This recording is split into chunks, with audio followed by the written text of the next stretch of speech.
안녕하세요. 세상 속의 제자도 이상준입니다. 오늘은 종교개혁이 일어난 지 505주년을 기념하고 더불어 최근에 어느 분이 남겨주신 댓글에 대한 응답으로 이 영상을 준비했습니다. 사실 저번에 예고해드린 영상은 따로 준비하고 있습니다. 그것은 종교개혁 주일인 10월 30일에 맞추어 제가 영상을 제작해서 올릴 것이고요. 이 영상은 그것의 서브 영상이라고 생각하시면 좋겠습니다. 아무튼 바로 시작하도록 하겠습니다. 최근에 이런 댓글이 하나 달렸습니다.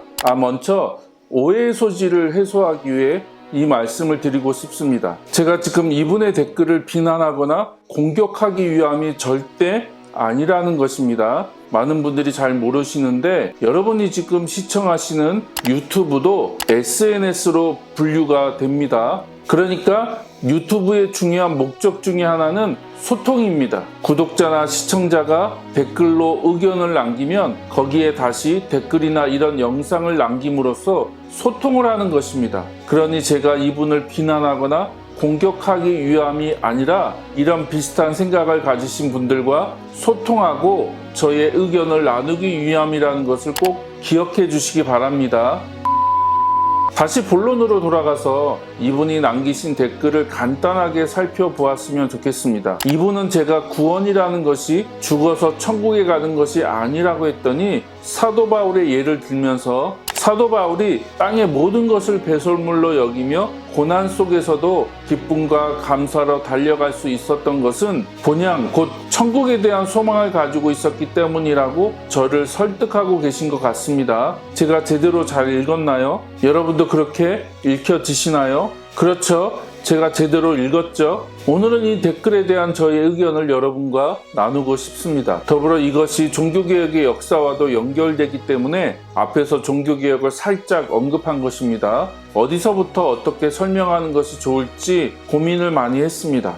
그 전에 한 가지만 더 여러분과 나누고 싶은 것이 있습니다. 서론이 길어져서 정말 죄송한데 제가 최근에 저희 유튜브 채널 정보란에 저의 이력을 간단히 업데이트했습니다. 제가 이렇게 저의 이력을 밝힌 이유는 저를 자랑하기 위함이 아닙니다. 저의 영상을 보시고 어떤 분들이 신천지 같다, 성경도 제대로 모른다 등의 댓글을 다는 것을 보면서 저도 정식 신학 공부를 10년이나 했고 선교단체에서 나름 훈련도 받았고 목회 현장에서 잔뼈가 굵은 사람이라는 점을 밝혀야 되겠다는 생각을 해서 부끄러움을 무릅쓰고 저의 이력을 간단히 올렸습니다. 안타까운 것은 저의 채널에서 계속해서 다루고 있는 이런 주제들이 서구교회에선 이미 오래전에 정리가 끝난 이야기인데 한국교회는 여전히 논란이 된다는 것입니다. 예를 들어 서구교회와 신약학 쪽에서는 예수님이 선포하신 천국은 우리가 알고 있는 죽어서 가는 천당이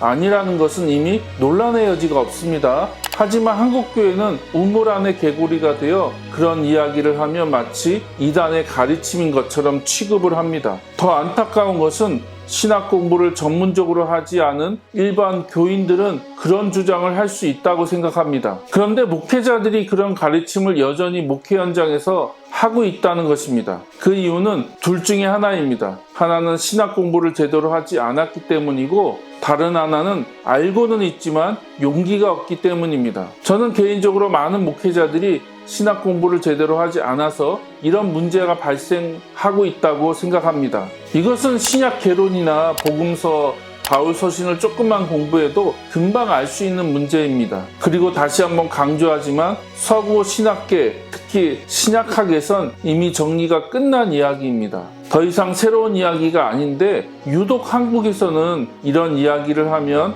이상하게 쳐다보거나 반응하는 것을 보면 저도 무척 당황스럽고 안타깝기만 합니다. 그만큼 한국교회는 반지성주의가 팽배한 것 같습니다. 오직 성경을 외치면서 성서를 강조하지만 정작 성경에 대해선 별로 관심이 없고 자신이 가진 고정관념이나 선입견을 가지고 보고 싶은 구절만 보고 교리적으로 알고 있는 내용이 전부인 것처럼 침소봉대하는 경우들이 너무나 많습니다.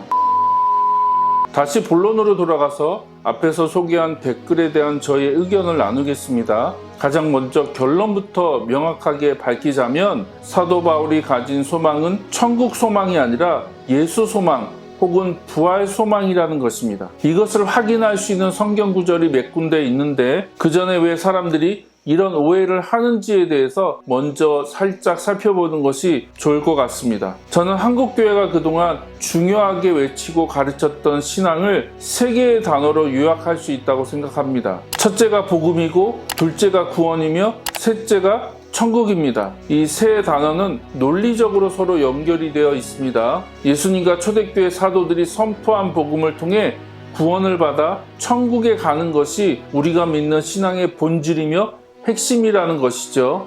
아마 어느 누구도 이 세 단어가 신앙의 핵심 단어라는 것을 부인할 수 없을 것입니다. 저도 그렇게 생각을 합니다. 문제는 그것을 어떻게 이해하고 해석하느냐입니다. 전통적으로는 방금 이야기했듯이 천국을 죽어서 가는 곳으로 이해했고, 그래서 구원을 이 땅에서 벗어나 저 세상으로 가는 것으로 이해했으며, 이렇게 되기 위해선 죄의 용서가 제일 중요하므로 복음의 핵심이 십자가의 사건이라고 이해를 했습니다. 하지만 여기에 몇 가지 문제점이 있습니다. 일명 속사도 혹은 교부시대 기독교 신앙과 신학을 헬라 철학을 가지고 정립하고 설명하면서 구원을 이 땅에서 벗어나 저 세상으로 옮겨가는 것으로 변형을 시켰다는 것입니다. 이 부분은 뒤에 올릴 종교개혁 기념 영상에서 더 구체적으로 다뤄보도록 하겠습니다. 또한 종교개혁을 통해서 가톨릭이 강조한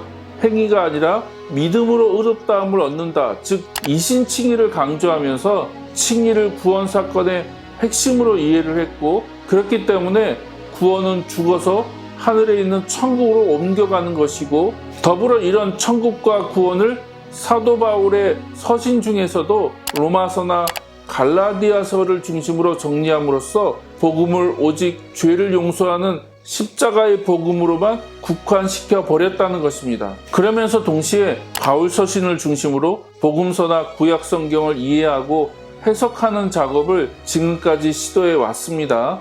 여기에도 오해가 없으시기를 바라는데, 이런 신학적인 작업이나 가르침들이 틀렸다고 말하는 것이 아닙니다. 이 부분도 다음 영상에서 다루어 보려고 하니 그때 더 자세히 이야기해 보겠습니다.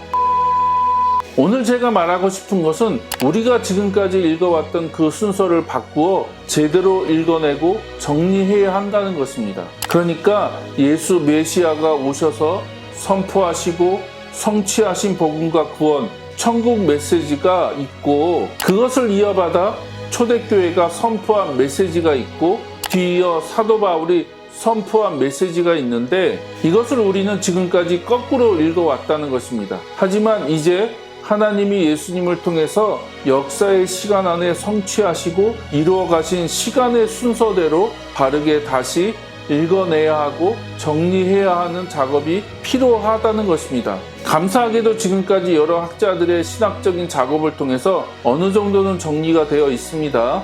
그리고 그렇게 어려운 내용도 아닙니다. 제가 아주 간단하게 요약해서 설명해 드리겠습니다. 우선 앞에서 언급한 세 개의 중요한 단어, 복음과 구원과 천국은 예수님을 통해서 이 땅에 시작되었고 성취되었으며 앞으로 완성될 것입니다. 그렇다면 우리는 복음서를 통해서 이 세 단어를 바르게 정리해야 합니다. 가장 먼저 복음입니다. 우리가 복음이라고 하면 대부분의 사람들은 십자가의 복음만을 생각합니다. 그런데 복음서를 보면 복음이란 단어 앞에 항상 붙는 수식어가 하나 있습니다. 바로 하나님의 나라입니다. 한번 직접 확인해 볼까요?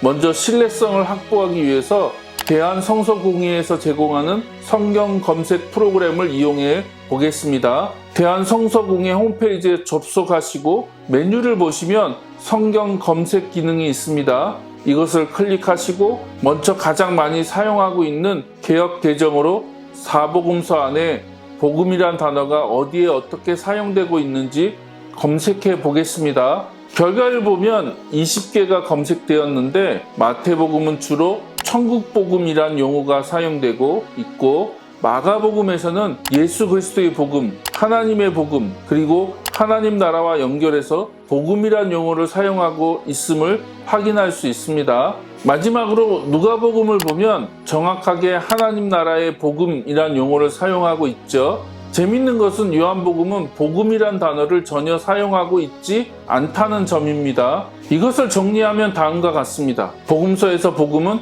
하나님 나라의 복음을 의미하며 마태복음에서만 사용된 천국은 죽어서 가는 천당을 의미하는 것이 아니라 하나님의 나라를 의미한다는 것입니다. 그 이유는 정말 귀에 딱지가 생기도록 이야기를 했습니다. 마태복음의 처음 독자가 유대인들이기에 하나님이라는 이름을 바로 사용할 수가 없기에 하늘로 대체하여 하늘나라 곧 천국이라고 사용한 것입니다.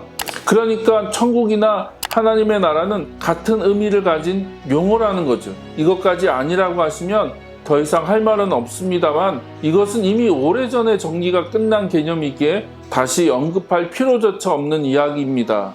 그렇다면 하나 남은 구원이란 무엇인가? 우리가 아는 대로 죽어서 천국 가는 것인가? 이것도 어느 정도 정리가 끝난 이야기입니다. 종교개혁 이후 개신교가 한 가지 치명적인 실수를 한 것 중에 하나가 예수님을 통해 완성된 구원을 내세적이고 개인적으로 축소시켰다는 것입니다. 복음서뿐만 아니라 성경 전체를 보면 구원은 한 영혼의 구원만을 말하는 것이 아니라 창조세계 전체의 회복을 의미한다는 것이죠. 그렇기 때문에 구원은 하나님의 나라와 연결해서 이해해야 합니다. 정리하면 예수님을 통해서 시작된 하나님의 나라가 복음이며 그 복음은 예수님이 죽으신 십자가를 믿기만 하면 죽어서 천당이라는 좋은 곳으로 옮겨가는 것이 아니라는 것이죠. 예수님은 하나님이 창조하신 이 창조세계 한가운데 하나님의 나라, 곧 하나님의 온전한 통치를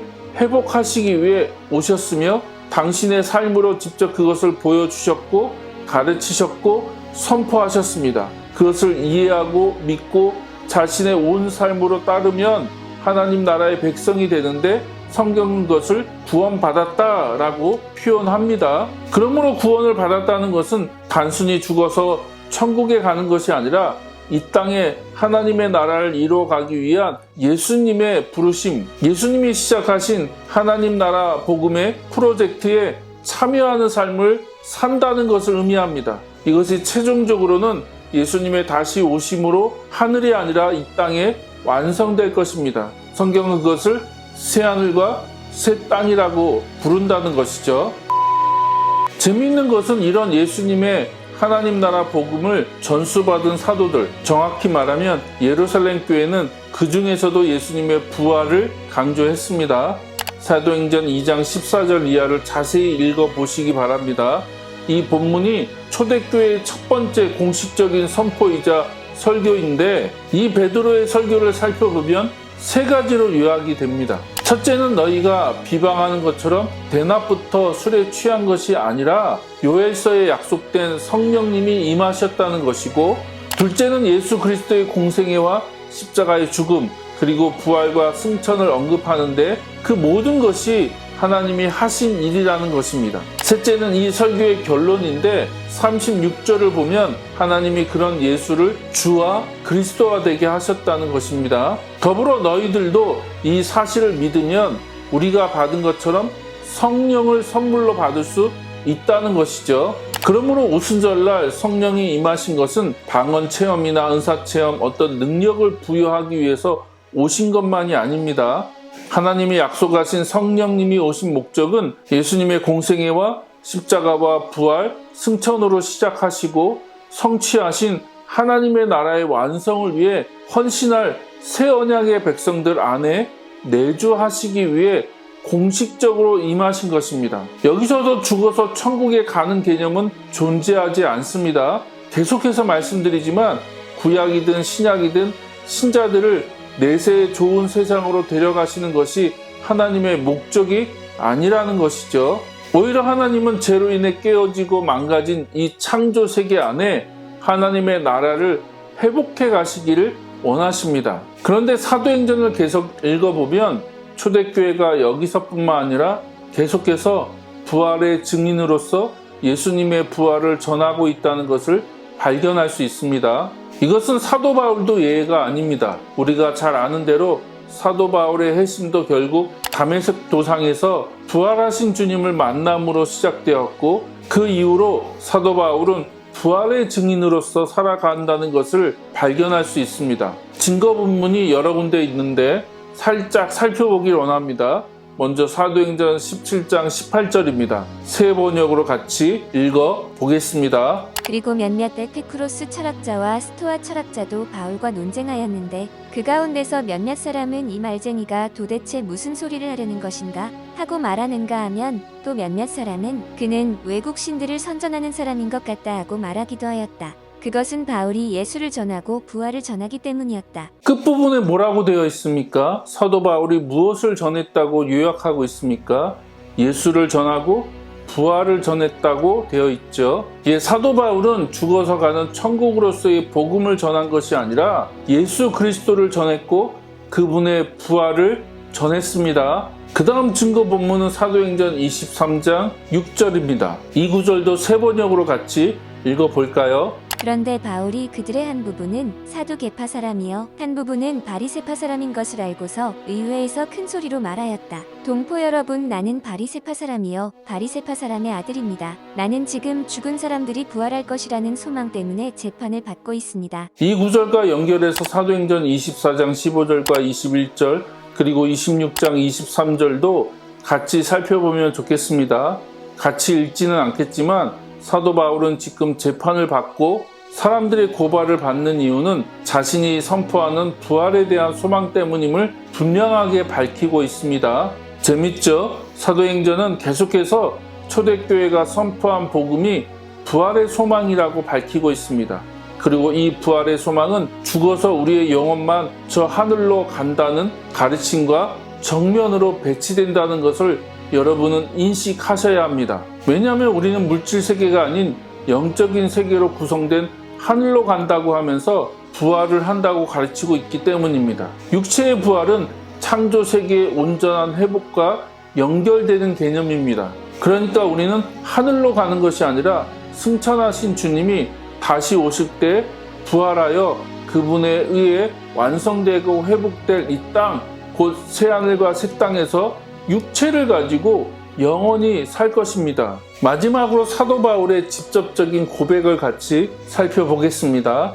앞에서 소개한 댓글도 아마 이 본문을 근거로 말씀하신 것 같은데 빌립보서 3장 7절부터 11절입니다. 소리를 내어서 같이 읽어볼까요? 그러나 나는 내게 이루었던 것은 무엇이든지 그리스도 때문에 해로운 것으로 여기게 되었습니다. 그뿐만 아니라 내 주 예수 그리스도를 아는 지식이 가장 고귀함으로 나는 그 밖의 모든 것을 해로 여깁니다. 나는 그리스도 때문에 모든 것을 잃었고 그 모든 것을 오물로 여깁니다. 나는 그리스도를 얻고 그리스도 안에 있는 사람으로 인정받으려고 합니다. 나는 율법에서 생기는 나 스스로의 의가 아니라 그리스도를 믿는 믿음으로 말미암아 오능의 곧 믿음에 근거하여 하나님에게서 오는 의를 얻으려고 합니다. 내가 바라는 것은 그리스도를 알고 그분의 부활의 능력을 깨닫고 그분의 고난에 동참하여 그분의 죽으심을 본받는 것입니다. 그리하여 나는 어떻게 해서든지 죽은 사람들 가운데서 살아나는 부활에 이르고 싶습니다. 워낙 유명한 구절이라 잘 아실 것이라고 생각합니다. 사도 바울은 부활하신 예수님을 만나기 전에 자기가 추구했던 모든 것을 해로운 것 혹은 오물로 여긴다고 고백합니다. 그러면서 예수 그리스도를 아는 지식이 가장 고귀함으로 그리스도를 알고 그분의 부활의 능력을 깨닫고 그분의 고난에 동참하여 그분의 죽으심을 본받기 원한다고 얘기하고 있죠. 그렇게 함으로 인해서 어떻게 해서든지 죽은 사람들 가운데서 살아나는 부활에 이르고 싶다고 말을 합니다. 자, 어떤 선입견을 가지고 본문을 읽으시면 안 됩니다. 사도 바울이 목표로 삼은 것은 천국이 아니라 예수 그리스도이며 그리스도와 같이 부활하는 것입니다. 그것을 위해 그 전에 추구했던 모든 것을 배설물처럼 여기는 것입니다. 근데 그것은 이 땅에서의 삶을 의미하는 것이 아닙니다. 예수 그리스도를 모르고 살면서 추구했던 이 땅의 가치와 삶의 방식을 의미합니다. 본문은 분명하게 그렇게 말씀하고 있죠. 그런데 우리는 마치 사도 바울이 이 땅은 불타서 없어질 것이고 죽어서 가는 천국에 대한 소망을 가지고 그런 삶을 살았다고 생각합니다. 아닙니다. 사도 바울이 고난 속에서도 쉬지 않고 달려갈 수 있었던 것은 예수 소망과 부활 소망 때문이었습니다. 이해가 되시나요? 마무리하겠습니다. 고정관념이나 선입견을 내려놓는 것은 결코 쉬운 일은 아닙니다. 특히 한국교회는 성경을 단편적으로 그리고 교리적으로 읽는 것에 너무 익숙해져 있습니다. 그래서 이 구절은 이런 내용이야 라는 틀을 이미 정해놓고 그렇게 읽죠. 그것을 인해 부분이 분명하게 A라고 말씀하고 있는데도 우리는 그것을 B라고 읽어내고 B라고 가르치고 듣는 이들도 큰 고민이나 질문 없이 B라고 믿어버립니다. 가장 대표적인 예가 복음, 천국, 구원에 대한 오해입니다. 천국을 죽어서 가는 곳으로 규정해 놓고 구원은 오직 죽어서 그 좋은 곳으로 가는 것으로 믿습니다. 그리고 성경을 그런 방식으로 읽어내고 해석하고 또 가르치고 있는 것이죠. 가장 대표적인 예가 요한복음 17장 3절입니다. 우리는 영생을 죽어서 천국에서 영원히 사는 것이라고 굳건하게 믿습니다. 하지만 이 구절에서 제시하는 영생은 천국에서 영원히 사는 것이라고 설명하지 않는다는 것이죠. 진짜 영생은 그리스도를 아는 것이고 하나님을 아는 것입니다. 왜냐하면 영생의 본질은 하나님을 아는 것이기 때문입니다. 그러니까 영생은 그분과의 바른 교제와 동행, 임재 가운데 누리는 결과이지 목표가 아니라는 것이죠. 사도 바울도 그 점을 분명하게 고백합니다. 그가 고난 속에서도 예수 그리스도를 따르는 삶을 포기하지 않고 살아가는 이유는 천국에서 눈을 뜨기 위함이 아니라 예수 그리스도이며 그분이 다시 오실 때 베풀어 주시는 성도의 부활에 동참하기 위함이라는 것이죠. 오늘도 시청해 주셔서 감사합니다. 부족한 영상이 여러분의 신앙과 삶에 도움이 되기를 바랍니다. 그리고 도움이 되셨다면 구독과 좋아요를 부탁드립니다. 그럼 다시 종교개혁주일 기념 영상으로 곧 찾아뵙겠습니다. 빨리 영상 만들어서 올려야 되는데 큰일 났네.